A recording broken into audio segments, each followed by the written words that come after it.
Yeah.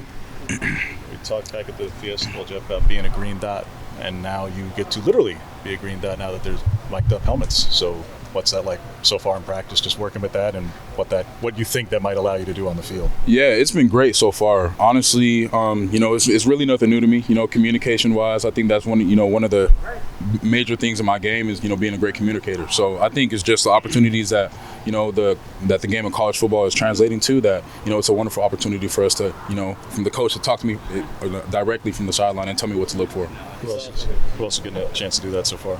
Yeah, so far a lot of the young guys. Jerry Mixon's been in the mix. Obviously Justin Jacobs as well, and then Devin Jackson as well. There's a lot of messages season about from players about what Coach Lanning's recommitment to this program meant. I mean, what did it mean to you to have that security with the coach coming back, and what does he mean to you just as character?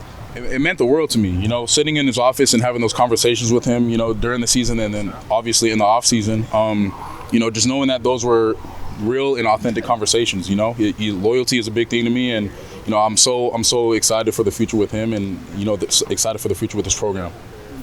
Your decision to come back, how much did that factor in, and just what were the processes for you to make that decision?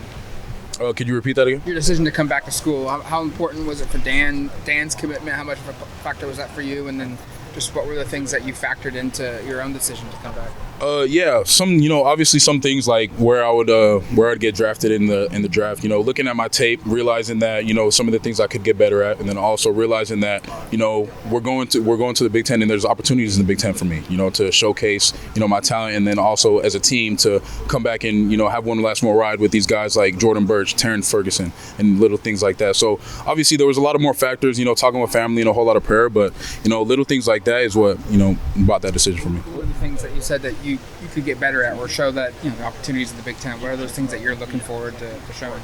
Yeah, I would say just playing more in the run. Big Ten is known for the run, and then obviously you have those outlier teams like Ohio State and stuff like that like to pass the ball. And so I think just me showcasing that in the Big Ten, would fully satisfy my showcase as a linebacker. Did you and Justin sort of make your decision to come back together, or did you guys have any communication over that, or what did that look like?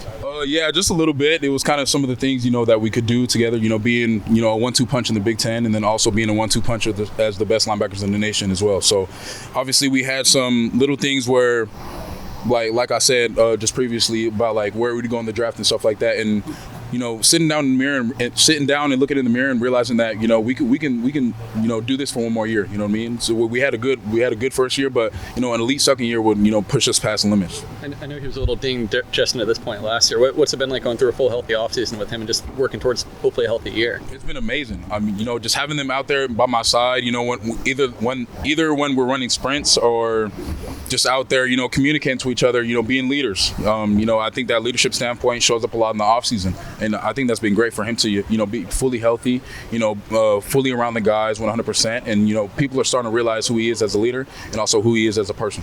What are you guys talking about the impact that Bo and Dorless had of coming back for a fifth season and what it could do for a draft potential? Did that factor in at all, just seeing how much it helped them when you were making your decision of just past success of other guys doing that? Yeah, 100%. And I think that's fully on some of the guys realizing what they could do and like changing their bodies, and then also realizing the multiple opportunities that they have in the new schedule that's ahead. Obviously, Bo and Dorless, we're coming back to another Pac-12 schedule, but then also I think, those guys also had the same conversations that I had with, people and coaches and, scouts and, hearing all this intel from other people. So I think, just the little opportunities that anytime you have an opportunity to come back and, better yourself, I think, you always want to take that opportunity. So what were you and Justin working on in Miami this past week or two?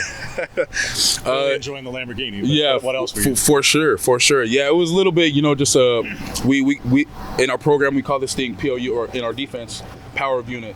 Tosh always talks about it, and me and Justin decided to take a little trip down to Miami with him and some of his friends from Ohio. So just going out there, hanging out, just being guys, and then coming back to work. Where were you working out at? So I was working. So I started in Miami, and then I went to LA and worked out in LA for a little bit. When Tosh put together the point of attack tape for you, You have a lot of it. So what's your point of attack for the spring? Yeah, point of attack for sure would have to be edge rushing.